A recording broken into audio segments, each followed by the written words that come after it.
नमस्ते छात्रों। छात्रों, हमने दूसरी इकाई के पाठ क्रमांक 6 पर जुड़े हम इसमें संयुक्त अक्षर शब्द देखेंगे। आज हम इसी पाठ की पुनरावृत्ति स्वाध्याय देखेंगे। कक्षा 5वीं, विषय हिंदी सुलभ भारती, पाठ 6 जुड़े हम इसके स्वाध्याय पुनरावृत्ति प्रश्न के ओर बढ़ने वाले हैं। प्रश्न 1, निम्नलिखित शब्दों में से पाई हटाकर जुड़े वर्णों को पहचान कर लिखिए। पहला शब्द है ग्वाला। ग को व जोड़ा गया है, तो जुड़ा हुआ शब्द कौन सा है? ग, जिसकी पाई हटाई गई है। दूसरा शब्द है पुष्प, इसमें श की पाई हटाई गई है। गुच्छा, इसमें च की, तो चौथा शब्द है डिब्बा, जिसमें ब इस अक्षर की पाई हटाई गई है। अगला शब्द है चप्पल, तो पहले वाले प की पाई हटाकर दूसरे प को जोड़ा गया है। पत्थर में त, तो प्रस्थान इस शब्द में स की पाई हटाई गई है। आखिर वाला शब्द है अवश्य, इसमें श इस अक्षर की पाई हटाकर य से जुड़ा गया है।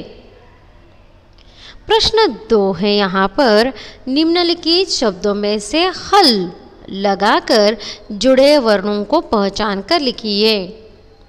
जिनकी पाई नहीं हटती, जिनको आधा नहीं किया जाता, ऐसे वर्णाक्षरों को हल लगा के जोड़ा जाता है, यह हमने पढ़ा है। सिद्ध इस शब्द में द की, द्वार शब्द में भी द की, तथा लड्डू शब्द में ड को हल लगाकर दूसरे शब्दों के साथ जुड़े गए हैं। खट्टा उच्चार होता है ट से ट को जुड़ने के बाद, तो ट पहले ट को हल लगाया गया है।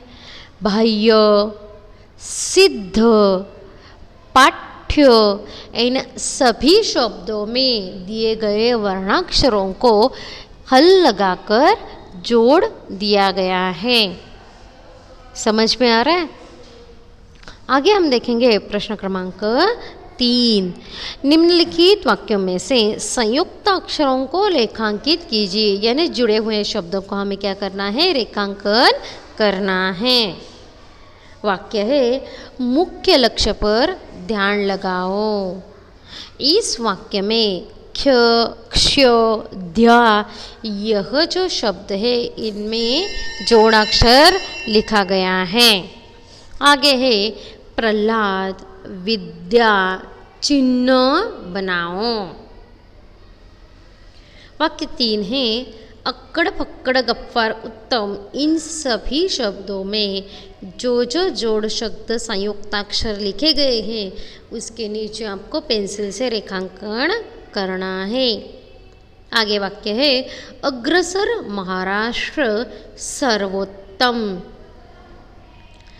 इस वाक्य में जुड़ा हुआ शब्द है ग्र, स्ट्र और सर्वोत्त। प्रश्न 4 है निम्नलिखित शब्दों में से आधे होकर जुड़े वर्णों को पहचान कर लिखिए। कौन कौन से यह वर्णाक्षर है जो आधे हुए हैं? जैसे मक्खी में क, सिक्का में भी क, और रफ्तार यानी तेज़ रफ्तार, तेज़ गति जिसे हम मराठी में कहते हैं, इसमें फ इस वर्णाक्षर को आधा होकर जोड़ा गया है। आगे प्रश्न है डॉक्टर, इसमें क को आधा किया गया है, लेकिन देखो डॉ इस शब्द का लेखन भी विभिन्नता से जुड़े हम इसमें आता है। शगुफ्ता जो कि नाम है व्यक्ति का, इसमें प को फ से साथ त के साथ जोड़ा गया है। मुजफ्फर में फ को फ के साथ जोड़ा गया है। प्रश्न 5 है हमें निम्नलिखित शब्दों का वाचन करते हुए र के विभिन्न प्रकारों को सहायता से अन्य शब्द बनाए। जैसे दर्जी, इसी हिसाब से हम कर्म, गृह कार्य लिखते हैं ना, इसी प्रकार से गंधर्व, इस शब्द को हम शर्म इस शब्द के साथ इसकी सहायता से लेखन किया जा सकता है।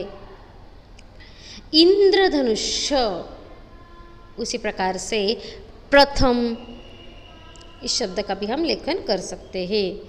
चंद्रमा, सप्राण, मेट्रो रेल, ट्र का ऐसे ही लेखन हम ट्रेन इस शब्द में भी करते हैं। आगे हम कुछ चित्र के साथ दिए गए इन नामों को लिखेंगे। चित्र है हमारे यहाँ पर। पहला चित्र ककड़ी, मराठी में हम इसे क्या कहते हैं? काकड़ी। आगे है बीन्स, उसी के साथ प्याज। मूली, गाजर और भुट्टा, भुट्टा यानी मराठी में हम इसे मक्याचं कणीस म्हणतो ना बाळांनो, ते। मेथी, बैंगन, पालक, यह सब सब्जियां हैं। कद्दू, चौलाई और लहसुन, चौलाई म्हणजे चवळीची पालेभाजी। ऐसे चित्र देखकर आपको नाम लिखने हैं। निम्नलिखित वाक्यों का मौन वाचन करो और आपस में श्रुतलेखन करो। कुछ वाक्य चित्र के द्वार पर आपको यहाँ दिखाई देंगी। उन वाक्यों का उचित स्वर में उचित विराम चिन्हों के साथ वाचन करना है। जैसे बेईमानी ठुकराओ, ईमानदारी अपनाओ। सेवा डॉक्टर का कर्तव्य है। इंद्रधनुष के रंगों की तरह मिलकर रहो। रक्तदान जीवनदान, नेत्रदान श्रेष्ठदान। आगे चित्र है जिसके साथ वाक्य दिए गए हैं।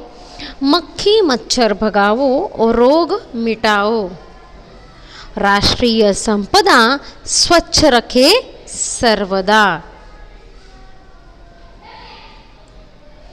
ऐसे वाक्यों का आपको उचित वाचन लेखन करना है।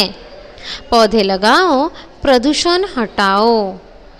विश्वास रखो, अंधविश्वास नहीं। इसी के साथ हम आगे बढ़ेंगे।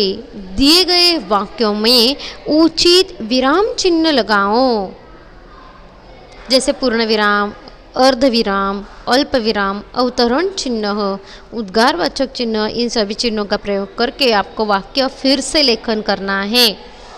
रवि एक लड़के का नाम है। पूर्ण विराम की खड़ी पाई आपको यहाँ देनी है। दूसरा वाक्य, सोनू, जॉन और उस्मान खेल रहे हैं। अब सोनू और जॉन के बीच में स्वल्प विराम, जिसे अर्धविराम कहा जाता है, वह लगाना सही है। प्रश्न 3, विद्यार्थी ने शिक्षक से पूछा, मैं अंदर आ सकता हूँ? अब इस वाक्य में जो बोला जाने वाला वाक्य है उसे हम अवतरण चिन्ह में लिखते हैं। वाह, यह चित्र कितना सुंदर है। इस वाक्य में वाह शब्द के आगे विस्मय आदि बोधक चिन्ह लगाकर वाक्य फिर से लेखन करना है और जहाँ वाक्य पूरा होता है वहाँ एक खड़ी पाई देनी है। छात्रों, आज हमने पाठ क्रमांक 6 पर आधारित प्रश्न उत्तरों की पुनरावृत्ति देखी है। उचित व्यवसाय में सभी प्रश्नों के उत्तर उचित स्वरूप से लेखन करने हैं। वाक्य आज हम यही रुकेंगे। धन्यवाद।